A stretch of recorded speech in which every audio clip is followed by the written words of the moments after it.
Hi guys, welcome back with me again in this channel. On today's tutorial, I'm going to show you how you can make floating effects in Capcut Mobile. So if you want to create a cool floating effects in your videos using Capcut, in this tutorial I'll show you how you can make objects or yourself appear to float with easy editing tricks. So in here you can just open your Capcut apps on your device and then just tap on new project or open an existing project. Here I'm going to just choose a background from Capcut. Let's say I'm going to just use this black background. Okay, so now you can just add the object that you want to make float. Here I'm going to go to overlay and add overlay.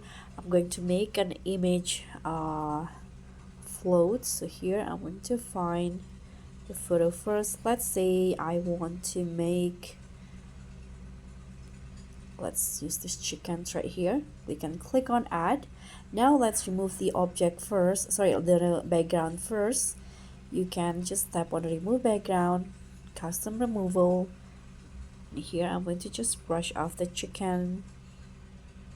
Okay, so once the object is identified, you can just tap on a check icon. So now the chicken is here without the background. And now to add the floating effect, you can now just go to the video effects. So on the video effects, you can just find the nightclub category and find the pendulum effect to apply to the overlay or the objects that you want to make float. Let's just hit the search bar, find the pendulum effect. Okay, this one, click on it, and let's just go back first. Now click on the effects and tap on object and choose overlay.